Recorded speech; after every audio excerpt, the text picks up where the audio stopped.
1980년도에 나온 코미디 영화가 있습니다. 부시맨. 기억하시는 분들 계시는지 모르겠는데, 2편, 이게 나오고 나서 전 세계적으로 흥행을 해서 2편까지 나오고, 우리나라에서는 부시맨을 모욕하는 영구와 부시맨이라고 하는 아이들 영화까지도 이렇게 나오게 된, 정말 한국 사회에도 굉장히 유행한 영화였죠. 그래서 제 기억에는 한 2000년대 초반까지만 하더라도 명절 되면 꼭 한 번씩 틀어주던 영화가 이 부시맨이 아닐까 싶은데, 칼라리 사막 항공을 지나던 경비행기 비행사가 마시던 콜라를 다 마시고 병을 창밖으로 버리죠.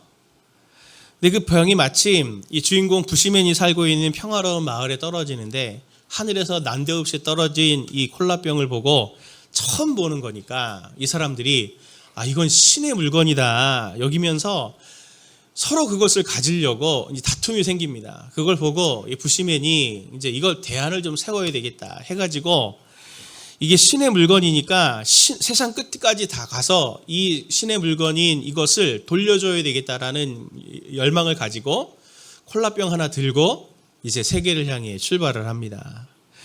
여행 중에 여러 우여곡절을 겪죠.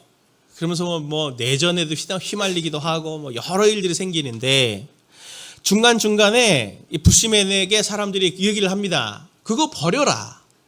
그거 버려라. 그런데 안 버려요. 끝까지 가서 내가 신에게 돌려줄 거야 하면서 끝까지 고생길을 갑니다. 제가 왜 이 말씀을 드리냐면, 제가 이걸 보면서 정말 우리가 이 부시맨 비슷하지 않은가. 자신의 생각이 한번 고정이 되면은 절대로 바꾸지 않는 이런 모습들을 보면서 우리가 정말 부시맨 비슷하다 생각이 들었습니다. 콜라병을 처음 대하니까 이게 뭐고 이게 어떻게 사용하는지 배우지 못해서 콜라병에 대한 선입견이 딱 한번 잡히고 나면 그것을 끝까지 가지고 가는 그 고생하는 모습이 우리가 인생 사는 법과 비슷하다는 생각을 하게 됩니다. 성도님들도 그런 생각 해보셨는지 모르겠지만, 남편 역할, 아내 역할, 그리고 부모 역할, 자녀가 역할하는 거 어디서 배우셨습니까? 누가 이렇게 책으로 펴가지고 쫙 가르쳐줬으면 참 좋았을 텐데, 알았으면 애 안 낳고, 알았으면 결혼 안 했을 텐데, 이런 생각들 후회하실 때가 있잖아요. 인생이 얼마나 중요합니까? 나의 삶이 참 중요한데, 그 소중한 걸 다른 것들은 다 공부하면서 이렇게 공부하는데, 참 소중한 제일 중요한 나의 삶은 어깨 너머로 이렇게 배우죠. 다른 사람들은 어떻게 하나, 우리 아빠 엄마는 어떻게 살았나 이렇게 배우면서 저렇게 하면 되는구나, 저렇게 하면 되는구나, 넌지시 이렇게 배우면서, 그렇게 배우고 다른 사람들과 삶을 비교하면서 상대적인 가치로 자기의 삶의 의미를 부여하죠. 특히 현대 도시인들에게 삶은 끊임없는 비교와 경쟁이 일상이 되지 않았습니까? 그 비교 속에서 스스로 내리는 나의 삶의, 나의 해석이, 평가가 내 모습이 되죠. 그런데 저도 느끼지만, 세상에 왜 그렇게 능력자들은 많습니까? 그리고 세상에 왜 그렇게 천재들은 많은가요? 아무리 공부를 해도 정말 책 한 권 딱 보면 이 사람의 이거는 공부해서 따라갈 수 있는 이 수준이 아니구나, 진짜 천재구나, 선생님이구나, 이렇게 존경할 만한 분들이 세상에 또 왜 그렇게 많아요? 저 사람들은 어떻게 저 위치까지 갔나? 저 사람들은 또 어떤 이유에서 저렇게 되었나? 끝도 없습니다. 그러다 보니 그 비교들 속에서 때로 자신을 과장하기도 하고, 또 자기 연민에 빠져서 과소평가하기도 하지 않는 겁니까? 무언가 잘못된 거죠. 인생은 해석이다라는 말을 누군가 했던데, 삶이 얼마나 소중한데 어떻게 해석해야 될까요? 부시맨이 콜라병을 다루듯이 임의대로 하다가 시간이 지나서, 많은 시간이 지날수록 후회만 남는 것 아니겠습니까? 오늘 말씀에 우리가 이사야를 보는데, 하나님의 보좌 앞에 이사야가 섭니다. 하나님은 높이 들린 보좌에 앉으셨고 그 옷자락은 성전에 가득하죠. 그리고 하나님을 섬기는 영적인 존재들인 스랍은 하나님을 찬송하면서 하나님을 지키고 있습니다. 그 모습을 본 이사야가 스스로 이렇게 고백하죠. 5절 말씀에, 그때 내가 말하되 화로다 나여 망하게 되었도다. 나는 입술이 부정한 사람이요 입술이 부정한 백성 중에 거주하면서 만군의 여호와이신 왕을 배웠음이로다 하였더라. 이사야는 하나님을 만났을 때 즉각적으로 자신을 입술이 부정한 사람, 입술이 부정한 백성 중에 내가 있습니다 라고 하는 것을 선명히 자각하고 하나님께 고백하게 됩니다. 그 전에 그는 자신이 그런 사람인 걸 몰랐을까요? 이사야는 하나님 앞에 설 때 자신의 죄를 심각하게 깨닫는데 하나님을 만나면 왜 죄를 깨닫게 되는 겁니까? 자기 현주소를 그때야말로 직관적으로 이렇게 깨닫게 되는데 이유가 이렇죠. 6절 말씀 보면 거기에 답이 있습니다. 하나님을 가까이 섬기는 스랍들이 이렇게 찬송하죠. 3절 말씀을 같이 봅니다. 시작. 서로 불러 이르되 거룩하다 거룩하다 거룩하다 만군의 여호와여 그의 영광이 온 땅에 충만하도다 하더라.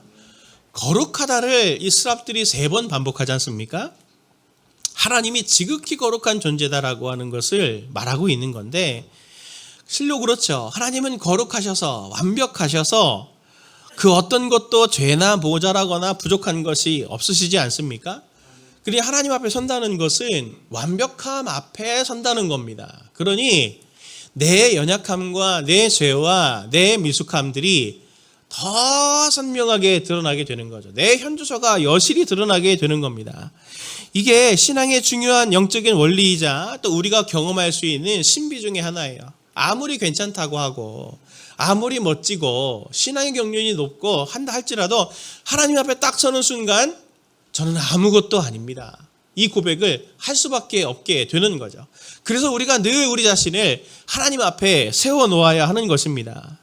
나 자신 스스로가 어떠한 사람이냐, 내가 어떠한 능력을 가졌냐, 내가 어떠한 은사를 가졌냐, 내가 어떠한 온전함, 얼마만큼 내가 성장했느냐, 이런 것들, 내 자신에 대한 정확한 진단, 내 삶의 의미, 이것을 발견하려면 하나님 앞에 자기 자신을 세워놓아야지 사람들과의 비교로서는 아무런 의미가 없다는 겁니다. 창조주의 신 하나님께서 나를 부르신 이유는 뭔가? 난 오늘 왜 사는가? 이러한 가장 중요한 인생의 본질, 이런 것들, 인생의 답은 우리를 지으신, 우리를 목적을 가지고 지으신 하나님 앞에 우리가 나아가서 만날 때 나는 콜라병인지 환타병인지 나는 뭐 캔인지 이걸 알게 되는 거죠. 오늘 우리 삶을 부시맨이 콜라병 대하듯 하지 말고 자기 주관으로 생각하지 말고 하나님의 말씀을 통해 교훈받는 것으로 살아내는 지혜가 있기를 원합니다. 그걸 위해서 우리의 삶의 관점이 바뀌어야 되는데 오늘 본문이 그것을 보여주는데 첫 번째는 우리가 봐야 할 바뀌어야 될 삶의 관점. 첫 번째, 나의 과거와 경험을 어떻게 보셔야 되냐면 그 경험 속에, 나의 과거 속에 하나님의 사명이 보인다라고 하는 것들을 생각해 보실 수 있어야 됩니다. 이사야가 하나님을 만났을 때 직관적으로 하나님 앞에서 이 자기의 현주소를 깨닫게 됐다고 말씀을 드렸잖아요. 5절 말씀. 그때에 내가 말하되 화로다 나여 망하게 되었도다. 나는 입술이 부정한 사람이요 나는 입술이 부정한 백성 중에 거주하면서 만군의 여호와이신 왕을 배웠음이로다 하였더라. 아멘. 이사야가 뭘 고백합니까? 무슨 죄를? 입술의 죄를 고백하죠. 입술이 부정한 사람이고 입술이 부정한 백성 중에 있다라고 고백합니다.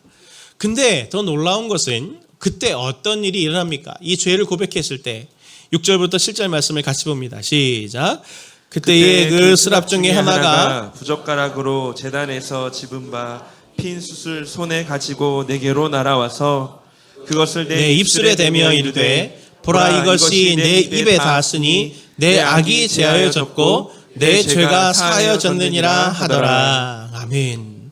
스랍이 제단에서 핀 숯을 누구의 입에 댑니까? 이사야의 입에 대죠. 내가 입이 부정한 백성 중에 거하고 내가 입이 부정한 백성인데 라고 죄를 고백했더니 이 스랍이 하나님의 제단에서 핀 숯을 가지고 이 이사야의 그 입에 대면서 죄를 용서해 줍니다. 더 놀라운 것은 이사야가 그 다음에 어떻게 됩니까? 9절 말씀 보면 여호와께서 이르시되 가서 이 백성에게 이르기를 너희가 듣기는 들어도 깨닫지 못할 것이요 보기는 보아도 알지 못하리라 하면서 이 백성에게 말해라. 하나님이 이사야에게 사명을 주시죠. 이르기를 이라고 번역이 되어 있지만 원문을 보면 아마르 말하다 라고 하는 단어를 씁니다. 너는 가서 이스라엘 백성에게 말해라. 생각해 보십시오. 오늘 본문에서 놓치지 말아야 할 중요한 교훈 중에 하나가 여기인데 생각해 보십시오. 이사야가 지은 죄가 하나님 앞에서 이 입밖에 없겠습니까? 안 그렇겠죠? 우리랑 똑같을 거예요. 나쁜 짓도 분명히 했을 겁니다. 다른 사람에게 마음을 아프게도 했을 거고 했을 텐데 이사야의 지은 죄가 이거 하나만이 아닐 텐데 특별히 그의 입에 대한 죄가 떠오르고 그것을 회개할 때 하나님께서 스랍들을 통해서 그의 입의 죄를 사해 주시고 그리고 그 후에 하나님은 이사야를 이스라엘에게 보내시는 입이 되게 하셨다라고 하는 것이 우연일까요? 그건 우연이 아닙니다. 성경에 나오는 꿈을 가진 사람들, 하나님의 사람들을 한번 생각해 보십시오. 그들에게 여러 공통점이 있지만 그들의 공통점은 하나님이 그들을 쓰시기 위해서 과거로부터 준비해 오신 것이 있다는 겁니다. 모세를 생각해 보세요. 이스라엘을 이끄는 광야에서 이스라엘을 이끄는 민족을 이끄는 지도자가 되었지만 이집트 왕자로 그가 있을 때 이집트 사람에게 매맞고 핍박당하는 자기 형제들을 보고 이집트 사람을 쳐 죽였던 그의 수치스러운 과거가 모세가 이집트의 리더가 되는 것과 무관할까요? 또 모세의 후계자가 된 여호수아가 모세가 죽고 난 다음 후계자가 된 것은 여호수아가 모세의 보좌관으로 있었던 것과 무관할까요? 바울이 이방인을 위한 사도로 부르심을 받은 것은 나면서부터 그가 로마 시민권이 있고 그리고 유대 율법에는 정통한 사람이고 이방인의 문화와 학문에 능통한 그의 과거와 무관할까요? 그렇지 않습니다. 하나님은 하나님의 사람들을 쓰시기 위해서 과거로부터 하나씩 준비시켜 오시고 하나님께서 그들을 다듬어 오시는 과정들이 반드시 있다고 하는 것을 성경의 인물들을 통해서 우리는 볼 수 있습니다. 종종 성도님들이 어떤 때는 특별히 청년들이 자신의 사명이 무엇인지 궁금해하면서 목사님 어떻게 하면 좋을까요? 라고 상담을 요청하시는 경우들이 있는데 그때 제가 하는 말이 있습니다. 성도님의 청년의 삶의 궤적들을 한번 뒤돌아보십시오. 점과 점이 만나면 선이 되잖아요. 근데 선이 생기면 거기에 화살표 이렇게 그으면 방향성이 생기잖아요. 방향성이라는 것이 있습니다. 인생의 단회적인 사건들이 쭉 이어지다 보면은 그것에 방향성이 생기고 그게 내 사명이 어떤 것인지를 보여주시는 하나님의 중요한 메시지가 될 가능성이 높습니다. 왜냐하면 하나님은 지금도 저와 성도님들 사이에서 삶의 일상 속에서 일하시는 분이거든요. 너무나 일상 속에서 자연스럽고 또 평범하고 그리고 동시에 그 평범 속에 하나님의 신비로운 뜻이 담겨진 상태로 하나님은 우리 가운데 지금 일하시는 분입니다. 하나님은 당신의 사람들이 삶을 살아왔던 삶의 시간들과 궤적들 거기에는 여러 이벤트들도 있을 거고 마음 아픈 상처의 시간들도 있을 거고 때로는 기쁨과 성공의 시간들도 있을 거고 고뇌의 잠을 못 이루는 불면의 시간 속에서 어떤 것을 선택해야 될까라고 고뇌하는 그 시간 속에서 또는 그토록 원했으나 그것은 되지 않고 내가 원치 않았으나 이렇게 가게 된 그러한 길들 하나하나들 속에서 하나님께서는 성도님들을 위해서 준비해 오시고 연단과 예배해 두신 것들이 분명히 보일 수 있습니다. 그러나 우리는 그것을 한번 꿰어보지 않죠. 그냥 일어난 과거의 한 사건으로 치부해버릴 뿐입니다. 제가 한번 말씀드렸나요? 제가 목사가 되기로 하고 가진 꿈이 있습니다. 제 꿈이 뭐였냐? 목사로서의 꿈이 뭐였냐면 부흥사였어요. 부흥사. 할렐루야. 이러면서 미시미가 하얀 양복 입고 빼꾸도 딱 신고 마이크 딱 잡고 막 돌아다니면서 설교하는 멋있잖아요. 저는 멋있었어요 그때. 그런 목사님 보면서 이야, 저렇게 영향력 있는 목사가 되고 싶다. 예, 상상이 안 가시죠? 근데 사역을 하면서 하나님께서 저에게는 흰 양복과 백구두를 주신 게 아니고 상처를 더하셨죠. 엄청난 상처를 하나님께서는 저에게 더하셨습니다. 믿었던 목사님에 대해서, 믿었던 성도님에 대해서, 가족같이 지냈던 성도님들에 대한 상처들, 그것들을 계속 덧대시고 그 상처의 시간들로 수많은 물음과 질문들을 하나님 앞에 갖게 하시고 기도의 제목들을 갖게 하시고, 그리고 그 모든 과정들을 통해서 때로 하나님께서 이 목사님을 통해서, 때로는 저 성도님들을 통해서 싸매시고 회복하게 하시고 하는 그런 것들을 통해서, 그 과정들을 통해서 하나님은 저에게 부흥사라고 하는 꿈을 버리게 하시고 건강한 교회를 위한 꿈과, 그리고 제 자신이 하나님 앞에서의 충성된 종으로서의 사명을 감당하기를 원하는 하나님의 꿈을 저에게 하나님은 심어주셨죠. 그 하나님의 일하심의 신비함은 그런 것들만 아닙니다. 상처를 뜯는 것만이 아니에요. 제가 군대 제대를 한 2달 앞두고 시간이 좀 있잖아요. 말년이니까. 군종병이었는데 이제 조금 늦게 가도, 자대 늦게 복귀해도 아무도 뭐라 하지 않았어요. 그래서 그 사단교회에 있는 드럼이 있길래 저것 좀 가르쳐줘라. 군종병한테, 사단 군종병한테 부탁해가지고 제가 한 2달이나 배웠을까요? 일주일에 뭐 연습하는 시간도 없고 2달이나 배웠을까요? 뭐 깊게 8주, 근데 8번도 아니에요. 한 4-5번 됐을 거예요. 거기서 정말 이렇게 배웠던 박자 맞추기 드럼 그거 배운 걸로 제가 제대하고 나서 섬기던 교회에서 제가 2년 동안 드럼 반주했습니다. 제가 그걸 경험하면서 죄되는 게 아니면 뭐든지 배울 기회가 있으면 배우자. 하나님께서 반드시 쓰시더라. 단기 선교 저희가 이렇게 여는 것도, 교회에서 이런저런 신앙 강좌와 이런 것들 여는 것도, 봉사의 기회를 여는 것도 일 시키려고 하기 위해서가 아니고요. 거기에 동참하다 보면 거기에서 배우는 하나님의 마음이 있고, 거기에서 나에게 하나의 경험으로 경험했던 것들이 비전이 되고 하나님의 꿈이 되는 굉장히 중요한 초석이 되는 경우들이 있더라고요. 하나님이 어떻게 성도님들의 이런 다양한 경험을 통해서 성도님들을 어떻게 쓰고 싶으신지 저는 모르잖아요.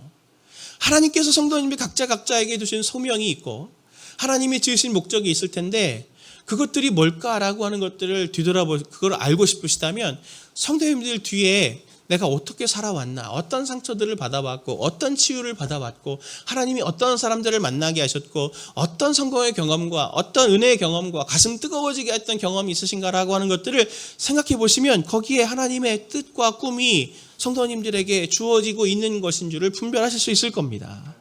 하나님은 내 삶에 지금 일하고 계시는 하나님이시거든요. 모든 것들을 하나님께서 재료로 쓰십니다.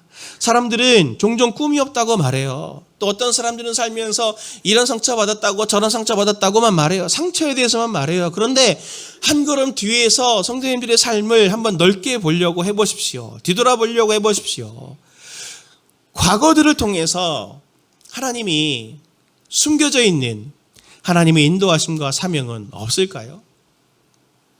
오늘 이사야가 그의 입술의 죄가 사해졌기 때문에 하나님이 입술이 된 것처럼, 성도님들이 받은 상처가 있기 때문에 하나님이 그 상처의 치유를 통해서, 성도님의 그 죄의 쓴뿌리들을 통해서 그것이 회복되고 난 후에 하나님은 그것을 통해 또 다른 사람들을 회복하고 살리시려고 하는 하나님의 뜻은 없는지를 생각할 수 있어야 합니다.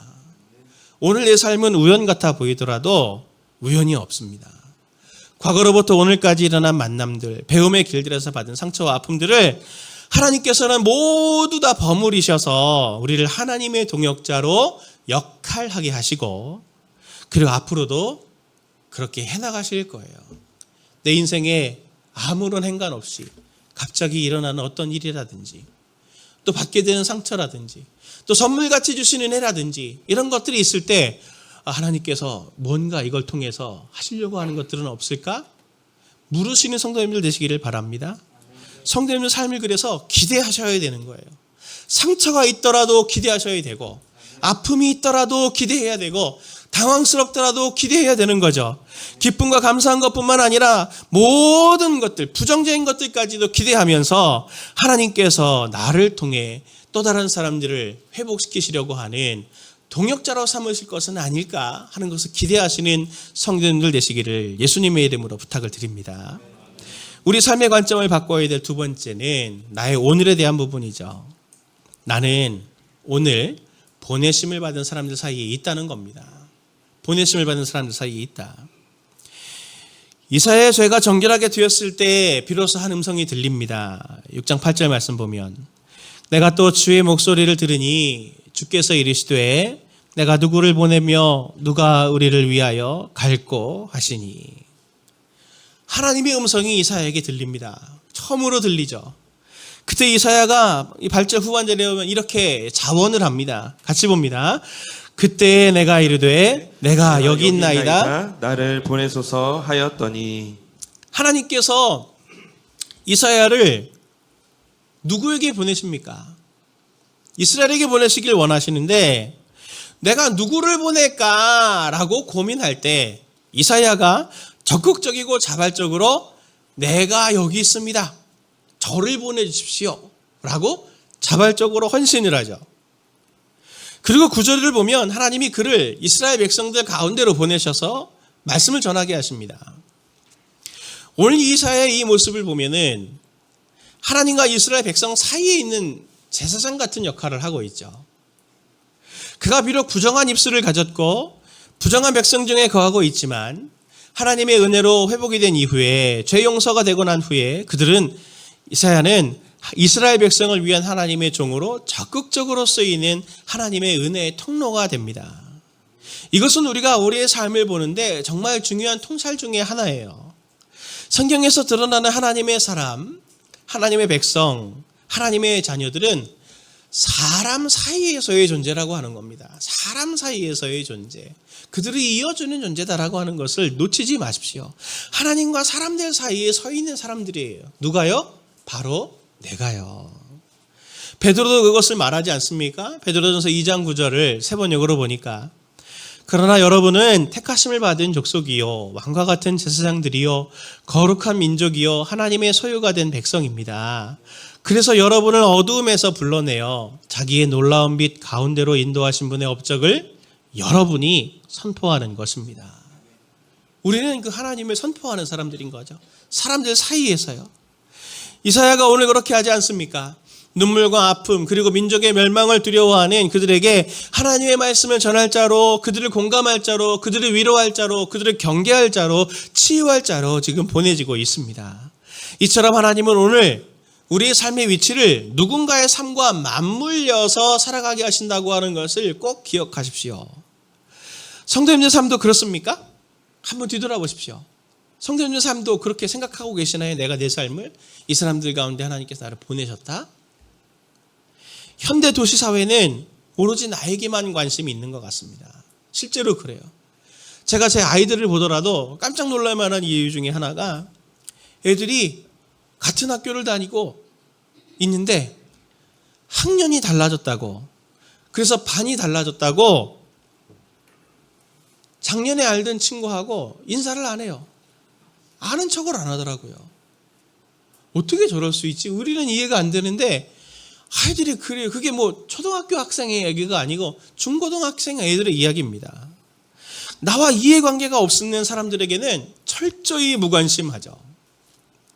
공부도 돈도 직업도 관계도 오로지 나의 유익이 되느냐 안 되느냐, 이게 기준 아닙니까? 헌신, 희생 이런 고결한 가치는 찾아볼 수가 없고 그에 따른 사랑이라고 하는 것은 더더욱 찾아보기가 어렵습니다. 사랑이란 말은 현대인들에게 쾌락이라는 이름이 되어버렸죠. 오늘 우리는 삶에 대한 관점을 바꿔야 됩니다. 공부를 해도 돈을 벌어도 직장생활과 경제생활과 사회생활과 인간관계의 모든 것들이 가정생활조차 그것이 하나님께서 나를 그들 가운데 보내신 사명의 자리다.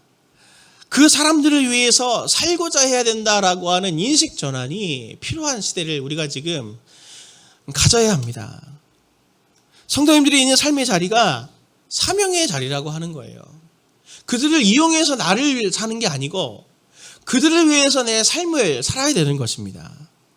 우리가 끝없는 쾌락과 경쟁과 비교사회 속에서 살다 보니까 사람들은 그 자리가 하나님께서 보내신 고귀한 사명의 자리임이 에도 불구하고 만족스러워하지 않죠. 이 정도로 안 돼. 이 정도로 안 돼. 그런 생각들 해보신 적이 있어요? 지쳐서 드는 생각이죠. 아, 내가 이 사람이 아니고 그때 그 남자였더라면, 그때 그 여자였더라면 어땠을까? 아, 내가 이 애를 안 낳았더라면 어땠을까? 심정은 이해가 갑니다. 예, 공감이 돼요, 저도. 예, 공감이 됩니다. 라고 말할 수밖에 없는. 예. 이해가 돼요. 그런데 어떤 이가 역사에는 만약이라는 건 없다라고 말했잖아요. 쓸모없는 생각입니다. 쓸모없는 내적인 영적인 에너지를 쏟고 있는 거죠. 그런 생각 대신에 이사야에게서 교훈을 얻어야죠. 이사야가 오늘 어떻게 사명을 감당하는 자가 됩니까? 8절 말씀을 같이 함께 봅니다. 시작. 내가 또 주의 목소리를 들으니 주께서 이르시되 내가 누구를 보내며 누가 우리를 위하여 갈고 하시니 그때 내가 이르되 내가 여기 있나이다 나를 보내소서 하였더니 이사야가 제가 여기 있습니다. 나를 보내주십시오 라고 이렇게 마음이 불타서 자원하는 심령이 될 수 있었던 것은 주의 목소리가 들렸기 때문입니다. 하나님의 목소리가 들렸기 때문이에요. 내가 누구를 보내며 누가 우리를 위하여 갈고 라고 하는 하나님의 그 근심이 마음에 공감이 됐기 때문에 울림이 있었기 때문에 그는 패역한 이스라엘 가운데 가기를 원했던 거죠. 하나님을 사랑해서 그래서 패역한 이스라엘에게 가기를 원했던 겁니다.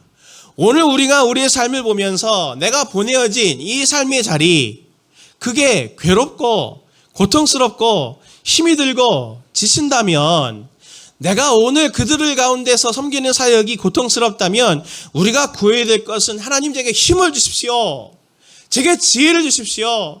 제게 하나님께서 능력을 주십시오라고 하는 그것을 구하는 것이 아니고 주님의 음성 듣기를 원합니다. 주님의 마음이 내 마음 가운데 공감이 되기를 원합니다. 주님의 마음을 구해야 되는 거죠. 우리가 기도의 자리에서 하나님 앞에 나아갈 때 우리가 그들을 향한 주님의 고뇌, 주님의 그 눈물이 우리 가운데도 있기를 원합니다라고 하는 그 기도가 있을 때 하나님은 주의 마음을 주시고 그 주의 마음은 우리가 우리 삶의 자리에 있는 이 삶의 사역지에 있는 이 패역한 백성들, 이 패역한 백성들에게 긍휼의 마음으로 섬길 수 있는 마음으로 변화가 되게 되는 겁니다. 그래서 우리가 하나님 앞에서 이사야와 같이 하나님 앞에 늘 서였어야 하는 이유가 바로 이것인 거죠. 하나님은 내가 서 있는 삶의 자리, 내 가정, 내 직장, 내 인간관계에 있는 사람들, 그 상황들에 주님은 지금도 눈물을 가지고 계십니다. 그래서 하나님의 자녀인 나를 거기에 보내시는 거죠. 오늘은 선교 주일로 지킵니다. 우리는 선교가 아주 특별한 것이라고 생각하는 경향들이 있습니다. 그리고 어떤 사람들만의 이 전유물 같이 생각하는데 오늘 선교 주일을 지키면서도 선교 신청 많이 하십시오. 그걸 위해서 선교 주일을 하는 것이 아니에요. 오늘 우리의 생각을 교정해야 될 필요가 있기 때문입니다. 오늘 우리의 시선은 무엇을 보고 있습니까? 하나님의 시선이 머무는 자들, 상황들에게 오늘 하나님의 그 시선을 가지고 하나님의 그 마음을 가지고 그 마음과 시선을 그들에게로 보고 있는지 점검을 하라고 오늘 우리가 이 선교주의를 지키는 것이거든요. 오늘 우리 주의를 바라보면 정말 하나님의 사랑이 필요한 사람들이 많습니다. 눈물 흘리는 자들이 많고 연약한 사람들이 많습니다. 그들의 바라볼 때 하나님의 마음과 하나님의 시선을 가져서 나의 시선과 나에게 관점을 가지고 있는 나에게 맞추는 삶이 아닌 그들에게 맞추는 삶이 되기를 원합니다.